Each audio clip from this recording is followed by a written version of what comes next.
Pernah nggak sih kamu dengar argumen yang kedengarannya masuk akal banget, tapi kok rasanya ada yang salah?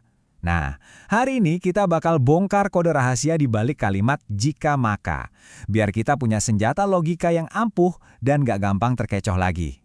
Kita kan sering banget dengar ya, kalau punya uang, pasti punya kuasa. Kedengarannya benar kan? Tapi coba deh kita putar balik.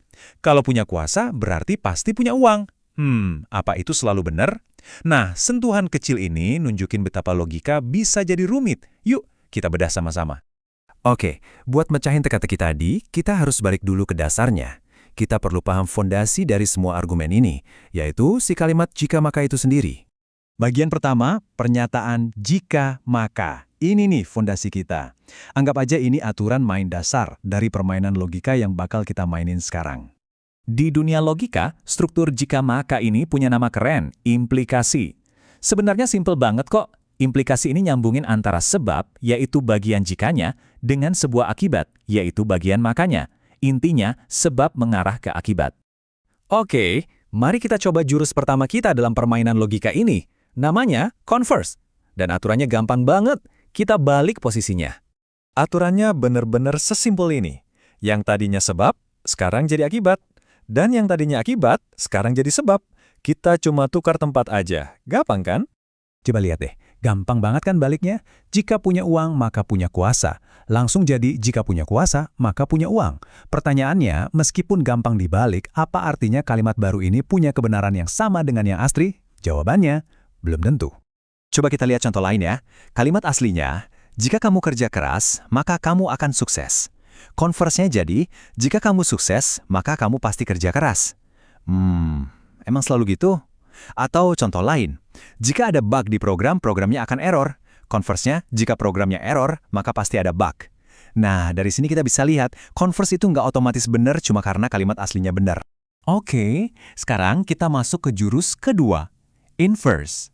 Kali ini, kita nggak membalik apa-apa. Sebaliknya, kita melakukan negasi. Gampangnya, kita bikin kedua bagian kalimatnya jadi negatif. Bayangin aja ini kayak kita ngelihat sisi kebalikan dari kalimat aslinya. Kita ambil bagian jika dan maka, terus kita bikin jadi lawan katanya, biasanya sih dengan nambahin kata tidak atau bukan. Jadi, kalimat kita sekarang bunyinya begini. Jika kamu tidak punya uang, maka kamu tidak punya kuasa. Sekali lagi kita udah ngubah kalimatnya. Tapi pertanyaannya, apa ini otomatis jadi benar? Coba deh pikirin orang-orang yang berpengaruh tapi nggak kaya raya. Yuk kita bedah contoh-contoh ini. Jika kamu tidak kerja keras, maka kamu tidak akan sukses. Bener gak sih? Gimana kalau ada faktor keberuntungan? Atau yang ini, jika sebuah program tidak punya bug, maka program itu akan jalan dengan benar. Ini kedengarannya lebih masuk akal ya, tapi bahkan di sini pun bisa aja ada masalah lain. Intinya, sama kayak converse, inverse ini juga bisa menipu dan ngasih kesimpulan yang meragukan. Nah, sekarang waktunya buat transformasi terakhir. Dan yang satu ini spesial banget.